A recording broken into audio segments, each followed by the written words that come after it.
I've been thinking a lot about decision-making lately because I've noticed something about myself. I have a pattern of either making decisions too quickly, without thinking, or not making them at all. I either say yes on autopilot, or I freeze and avoid the decision entirely. Neither is great. And I think this is connected to everything else I've been working on. My automatic yes, my freeze response, my lack of self-trust, they all show up in how I make decisions. So I've been trying to develop a better approach. A framework I can use when I'm faced with a decision, big or small. And I've found 6 techniques that have actually helped me. Let me walk you through them. Technique 1, the 10-10-10 rule. This one is simple. When you're facing a decision, ask yourself, how will I feel about this in 10 minutes? 10 months? 10 years? Most decisions feel enormous in the moment. The anxiety is immediate. The pressure is right now. But when you zoom out, most decisions aren't as life-altering as they seem. I used this when I was hesitating about applying for that investment bank job, the one I almost scrolled past. My self-doubt was screaming, "You're not qualified. You don't have a degree. Don't even bother." But I stopped and asked myself, how will I feel in 10 minutes if I apply? Nervous.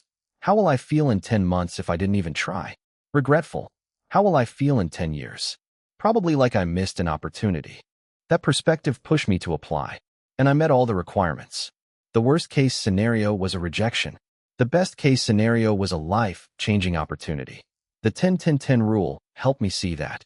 Technique 2, the what would I advise a friend? Reframe.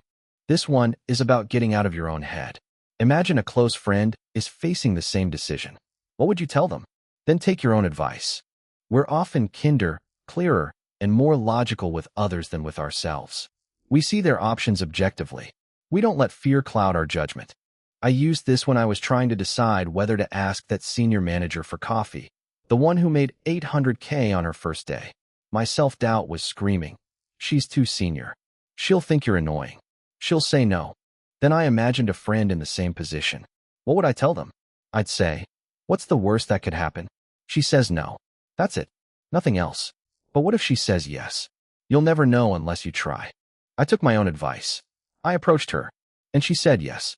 That coffee chat changed everything for me. Technique 3, the 2-column balance sheet. This one is about getting the decision out of your head and onto paper. Create 2 columns, reasons to do it and reasons not to do it. Write them down. Then look at the list and see which side clearly outweighs the other. Sometimes decisions feel impossible because the options are all in your head. When you externalize them, the choice often becomes obvious. The noise settles. The clarity emerges. I used this when I was deciding whether to take the qualification exam in Chinese or English. The manager recommended Chinese. My comfort zone was English. I was stuck. So I wrote it down. Reasons for Chinese: better communication with clients, manager's recommendation. Reasons for English: I understand everything easily, faster reading, less chance of misinterpretation. Looking at the list, the practical advantage of English was clear. It outweighed the Chinese side. But I ignored my own logic. I went with the manager's recommendation. I failed by 2 marks. That was a painful lesson. But now I know, when the balance sheet clearly tips one way, trust it. I had the answer in front of me. I just didn't trust myself enough to follow it. Technique 4, the what am I avoiding? Check. When you're stuck, ask yourself, what am I avoiding? Sometimes indecision is a cover for fear. Indecision feels safe. It feels like you're being careful, thoughtful, thorough. But often, it's just avoidance dressed up as carefulness. You're not actually stuck. You're avoiding something. Fear of failure. Fear of disappointment.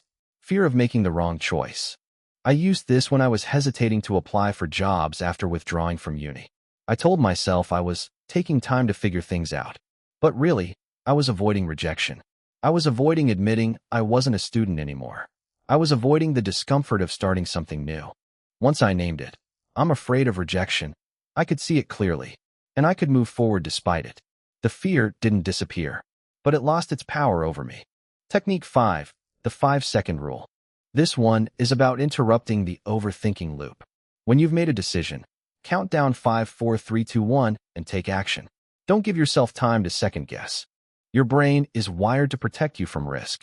When you hesitate, your brain fills that gap with reasons to avoid. The 5-second rule closes that gap. It forces you to act before your brain can talk you out of it. I used this when I saw the investment bank job listing. I thought, I should apply. And immediately, my brain started generating doubts. You're not qualified. You don't have a degree. They'll reject you.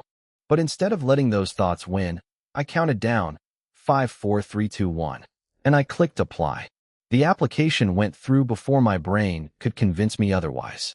And I met all the requirements. That application would never have happened if I'd let the doubt win. Technique 6. The worst case reality check.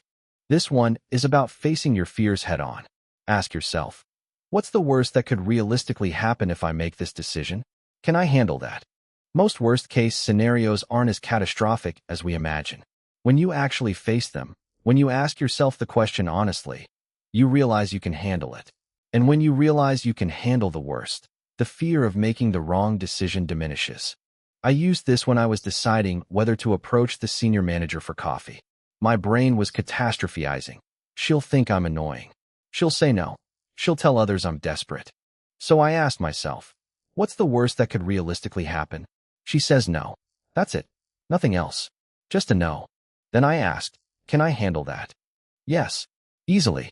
So I approached her, and she said yes.